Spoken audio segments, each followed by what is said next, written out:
Bienvenidos a El Mundo en tu Casa, un espacio de diálogo libre sobre política exterior, política europea. Desde el primer episodio queremos entrar en tu casa con asuntos muy importantes que ahora mismo no se están debatiendo, no están en las tertulias, no están en las noticias. Y en este primer episodio queremos hablar de la juventud en Europa y para ello tenemos dos personas, dos expertos. Con nosotros tenemos a César Carballo y tenemos a nuestro eurodiputado Adrián Vázquez. Pues introduzco ya el diálogo. Queremos hablar sobre todo que la pandemia ha traído unas prohibiciones, unas restricciones a nuestros jóvenes. En el momento vital, pues tú y yo hemos sido jóvenes, donde quieres salir, donde quieres conocer a los demás, y los estamos criminalizando o los vamos a ayudar a hacerse esos test, esos cribados en la universidad. ¿Les queremos ayudar para que estén con nosotros?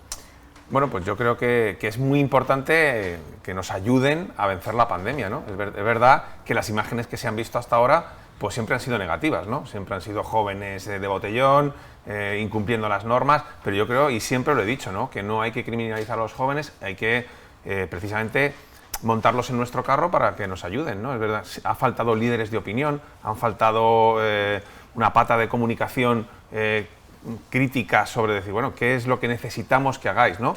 Porque los jóvenes, primero, son muy críticos y luego no son tontos. Es decir, que tú a un joven tú le explicas un poco la situación, le dices, tienes que contribuir. Son mensajes que se han visto en otros sitios, ¿no? Hay que contribuir entre todos a ganar esta guerra, y los jóvenes en otros sitios han participado. Muchas gracias. Por eso también le preguntamos al eurodiputado joven, a Adrián, cómo ha conseguido también la institución europea transformarse en el teletrabajo, en esa digitalización. ¿Cómo ha visto él esa transformación y cómo lo está consiguiendo también hacia otras instituciones? Muchas gracias, Marta. Un placer estar aquí, ya no tan joven, cada día que pasa menos, obviamente. El Parlamento Europeo sí consiguió de manera muy efectiva y muy rápida conseguir transformar la manera que teníamos de trabajar, que era presencial al 100%, en hacer un sistema híbrido, ¿no? También es cierto que hay unos medios y hay un IT muy potente en la casa y enseguida entendimos que teníamos que adaptarnos a esta nueva situación, adaptarnos también a lo que se estaba exigiendo a las empresas, que era hacer ese teletrabajo, y desde el primer momento hemos podido más o menos mantener esa línea de trabajo. Pero también es cierto que en un Parlamento, como pasa con cualquier otro grupo o asociación, todo viene mucho, los acuerdos vienen del contacto humano, del pasilleo, ¿no?, que hacemos en la institución, y perder eso, perder la capacidad de poder observar el lenguaje corporal, por ejemplo, de tu interlocutor, o el poder ir a tomarte un café o una cerveza después del trabajo con alguien con quien tienes que cerrar un trato, está costando porque no tenemos ese contacto humano, y aquí estamos todo el día transaccionando y llegando a acuerdos. Bueno, ya hemos roto el hielo, así que vamos a entrar en materia. El papel de la ciencia en la Unión Europea. Los investigadores todos trabajáis en red, ya no solamente a nivel europeo, a nivel mundial.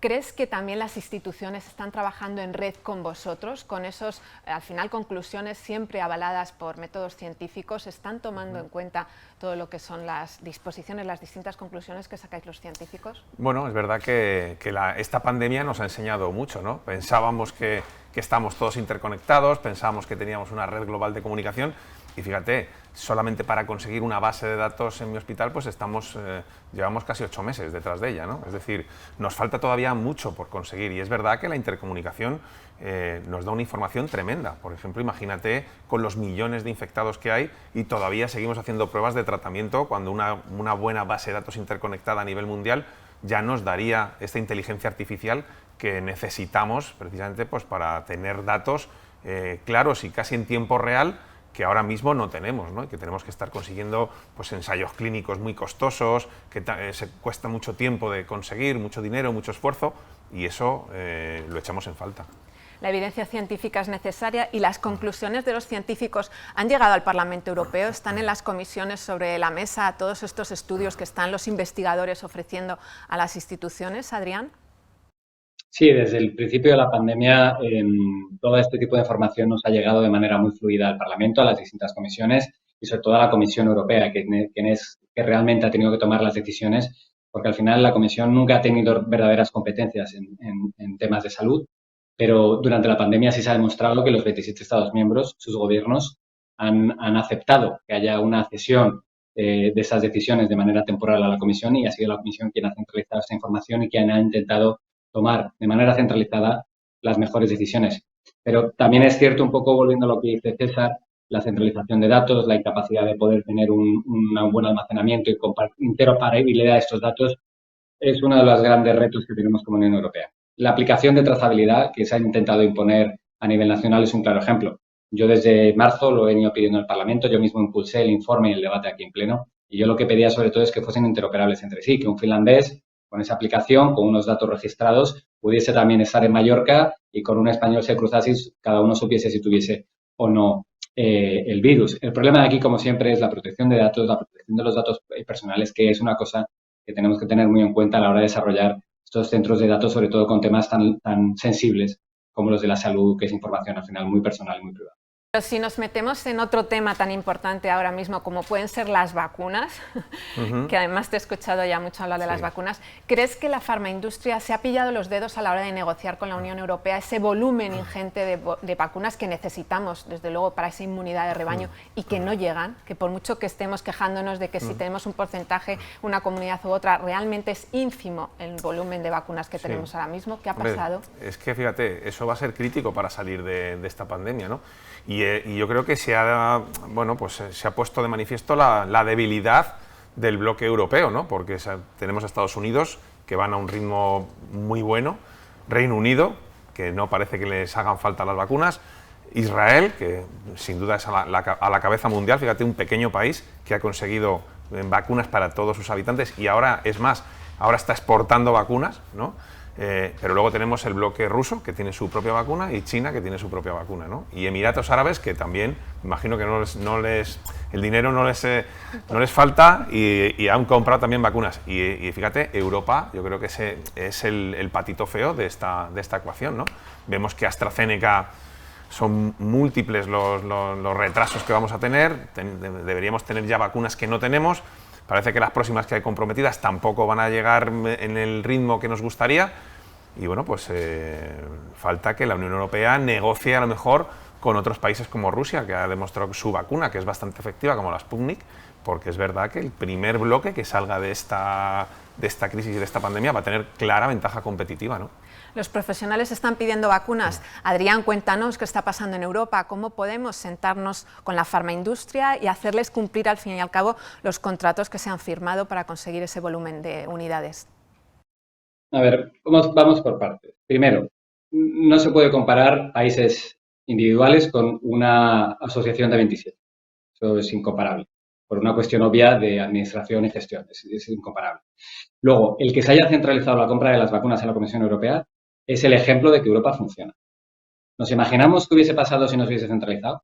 ¿Qué habrían comprado? ¿Alemania todas las vacunas y, por ejemplo, Malta o Grecia, que tienen los PIBs más bajos, no habrían comprado? ¿Y habríamos tenido esa desproporción absoluta en la vacunación de la población? ¿O lo justo ha sido centralizar ese sistema de compras y hacerlo como se ha hecho en la Unión Europea? Luego, lo segundo es que esto no es tan importante como empieza, sino como acaba. Vamos a ver ahora, en abril, ya tenemos a los 5 de los 6 proveedores que tiene la Unión Europea, que vamos a tener un número ingente de vacunas llegando y esto va a girar. Yo creo que un poco lo que ha dicho César, respetando muchísimo su opinión, creo que va a envejecer mal.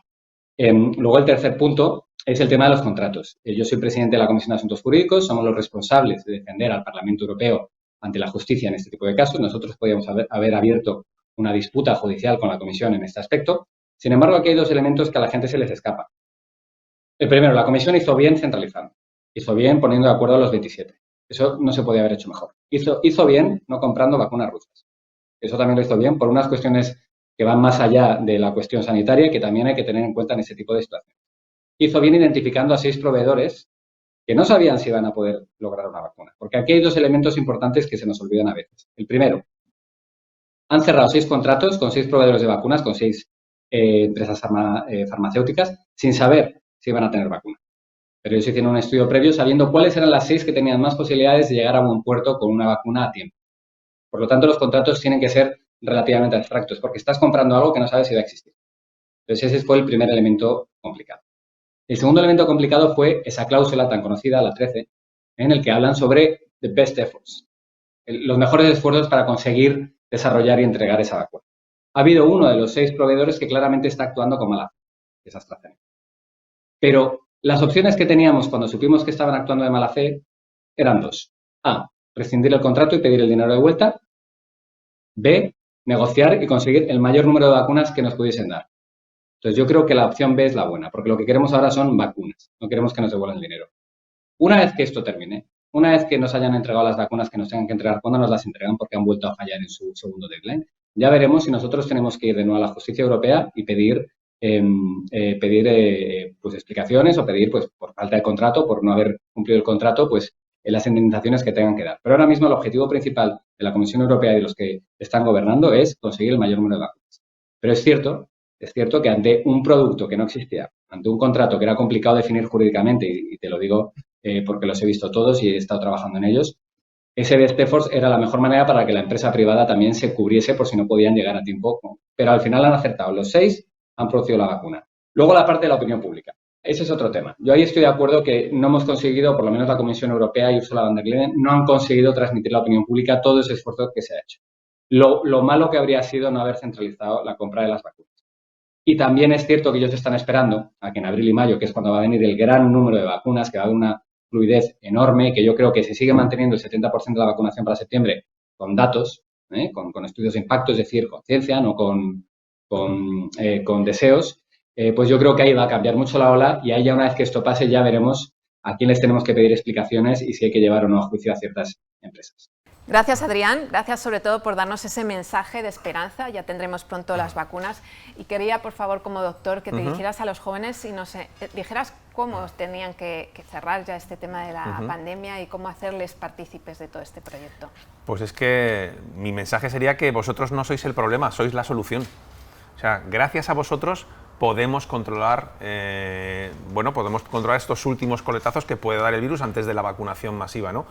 Y para eso se pueden hacer algunas estrategias como la Estrategia Nacional de Test, ¿no? Es decir, una estrategia nacional en la gente joven, que sabemos que es ahora donde se puede dirigir el virus una vez hayamos vacunado a la pirámide de población más débil, ¿no? Que es los mayores de 65, 70, 80 años, ¿no? El virus se va a dirigir a la gente joven y ahí es donde podemos pararlo, ¿no? Entonces, ahora el mensaje para los jóvenes son: vosotros sois la esperanza, vosotros sois la solución para parar este virus, no sois el problema. Vamos a colaborar. Muchas gracias. Y desde Europa, ¿qué va a hacer la institución para recuperar esta parte de prohibiciones que han tenido, de movilidad, de Erasmus que no han podido disfrutar? ¿Qué hacemos para que los jóvenes vuelvan a estar ilusionados en Europa? Bueno, primero apoyar totalmente lo que ha dicho César, no puedo estar más de acuerdo. Para mí la clave, y es una cosa que ha intentado hacer Europa, pero ya sabéis que esas competencias residen en los Estados miembros, no en la Unión Europea, es que a los jóvenes hay que tratarles como adultos. En general a los niños, pero a los jóvenes también hay que tratarles como adultos, no son niños. Son gente perfectamente coherente que razona y que entiende las cosas como nosotros, que tiene otro tipo de impulsos por la edad. Yo muchas veces lo he pensado, ¿qué haría yo ahora si tuviese 20 años? Pues probablemente más de un error habría cometido. Pero también hay que tratarles como adultos. Si estamos criminalizando actos individuales, muchas veces por el tema de la pandemia, mucho más que multitudinarios, como nos ha pasado este año, pues obviamente el mensaje que estamos mandando a los jóvenes es totalmente contradictorio. Entonces, si se trata a la población como adultos, si se les dice que la situación y las restricciones son iguales para todos, si no se les penaliza, si no se les señala, si no se ve que están persiguiendo botellones pero no están persiguiendo actos multitudinarios de manifestaciones, pues esa señal es lo que provocan a los jóvenes que desconecten y que hagan lo que les dé la gana. Entonces, yo creo que para mí la clave es hablarles como adultos y poner parte en su tejado de la responsabilidad que tienen, pero sin mandar información contradictoria, que es lo que, por lo menos en España, se está viendo, se hace constantemente. Y ese para mí ha sido el gran problema. A los jóvenes y sobre todo saber que os tienen a vuestro lado. Así Seguro. que gracias, doctor Carballo. Muchas Gracias por tu gracias, tiempo, Marta. sobre todo en este momento que, bueno, yo sé que en los hospitales es duro. Sí. Y gracias, Adrián. Un abrazo desde Bruselas. Nos veremos pronto. Cuídate mucho, Marta. Igualmente. Gracias, César. Gracias, Adrián.